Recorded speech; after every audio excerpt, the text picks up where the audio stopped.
Assalamualaikum anak-anak Umi, apa kabarnya hari ini? Semoga kalian sehat selalu dan semangat belajarnya ya. Udah siap belajarnya? Hari ini kita akan belajar tematik. Gagasan pokok dan gagasan pendukung dalam teks lisan. Teks lisan adalah teks yang dibacakan.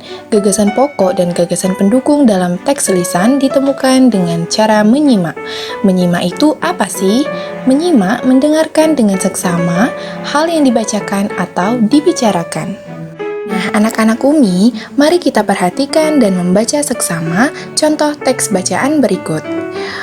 Gagasan pokok pada teks tersebut adalah makanan tradisional Indonesia mampu menarik wisatawan. Lalu, gagasan pendukungnya yang pertama, makanan tradisional khas daerah dapat memanjakan wisatawan. Yang kedua, makanan tradisional memiliki beragam jenis, rasa, dan penyajian. Dan yang ketiga, jenis makanan tradisional berupa makanan utama hingga kudapan. Anak-anak Umi, gagasan pokok pada teks tersebut terdapat pada awal paragraf. Bagaimana membuat ringkasan dari teks lisan? Ringkasan adalah penyajian singkat dari sebuah teks dengan tetap mempertahankan urutan isi teks. Ringkasan berisi uraian singkat tentang isi teks. Ringkasan itu ditulis berdasarkan peta pikiran yang berisi gagasan pokok dan gagasan pendukung. Anak-anak Umi, Indonesia itu kaya akan keragaman budaya, salah satunya berupa makanan tradisional. Yang pertama, nasi timbel dari Jawa Barat. Nasi dibungkus daun pisang, beras yang digunakan adalah beras bagoto, yaitu beras merah campuran, dan nasi timbel terdiri dari nasi, ikan goreng, tempe, sambal, terasi, dan lalapan. Lalu yang kedua, ada nasi jinggo dari Bali. Nasi pulen yang dibungkus daun pisang dengan porsi kecil, dilengkapi dengan mie goreng dan suiran ayam pedas. Selanjutnya ada papeda dari Papua.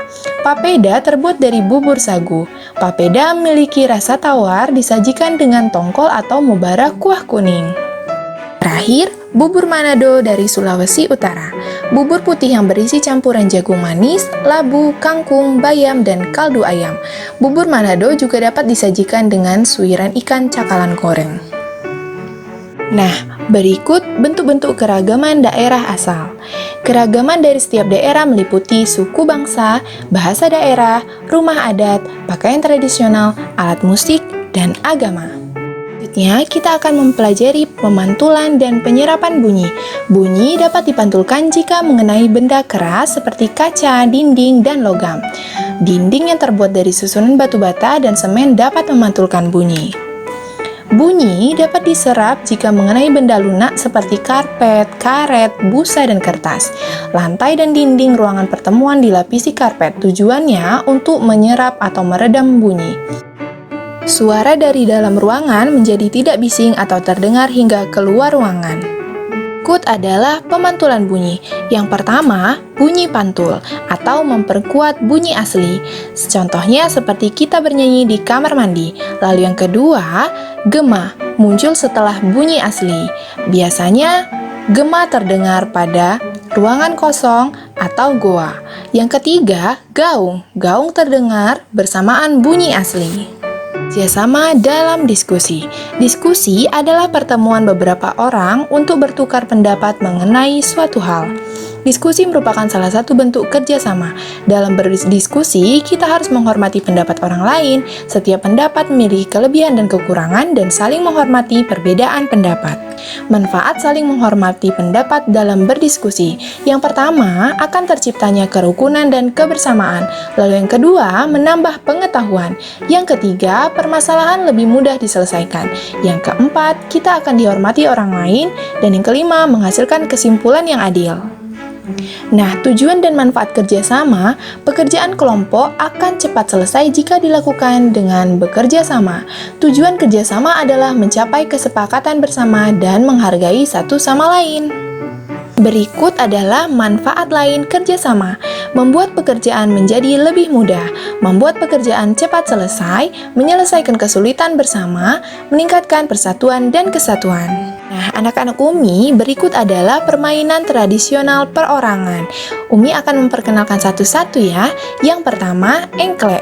Lalu ada yang kedua, layang-layang, dan yang ketiga, enggrang. Selanjutnya, permainan tradisional berkelompok. Ada benteng dan ular naga. Dalam permainan kelompok harus bekerja sama agar dapat memenangkan permainan. Saat memainkan permainan tradisional, yang pertama, melestarikan budaya bangsa Indonesia. Yang kedua, berolahraga sambil bermain. Berolahraga menyehatkan tubuh dan bermain membuat hati gembira. Yang ketiga, melatih kesabaran, misalnya bermain secara bergantian. Dan yang keempat, melatih bekerja sama saat bermain secara berkelompok. Dan yang terakhir, bersikap sportif, yaitu lapang dada saat kalah bermain, tidak sombong saat menang, tidak bermain curang. Menari dengan iringan alat musik. Faktor pendukung tari adalah lagu dan alat musik. Lagu biasanya diiringi dengan alat musik tradisional. Alat musik disesuaikan dengan lagu yang ada. Contoh alat musik tradisional yang digunakan untuk pengiring tari. Yang pertama ada gendang, tamborin, marakas, dan gamelan. Hal-hal yang harus diperhatikan saat pementasan tari. Pementasan tari adalah kegiatan menampilkan suatu karya seni yang bertujuan untuk menghibur penonton. Perlu diperhatikan sebelum mementaskan tari. Yang pertama, gerakan-gerakan dasar tari harus dilafalkan dengan baik. Lalu, kelengkapan tari harus dipersiapkan dengan cermat, misalnya kostum dan alat yang diperlukan untuk menari. Hal yang perlu diperhatikan saat mementaskan tari. Yang pertama, gerakan dan teknik menari. Semua gerakan saat menari harus sesuai dengan ketentuan tarian. Sikap tubuh sesuai dengan tarian yang dibawakan, gerakan yang dibawakan sesuai dengan irama, gerakan yang dibawakan sesuai dengan tempo tarian sehingga tarian ditampilkan harmoni. Dan yang terakhir, ekspresi. Tunjukkan penjiwaan yang sesuai dengan tarian, dan tarian dapat dipahami oleh penonton. Nah, itulah tadi pembelajaran kita hari ini, materi tematik. Untuk anak-anak UMI, jangan lupa mengerjakan tugasnya dan mengumpulkan tepat waktu ya nak. Semangat belajarnya walaupun belajar dari rumah. Jaga kesehatan selalu. Wassalamualaikum warahmatullahi wabarakatuh.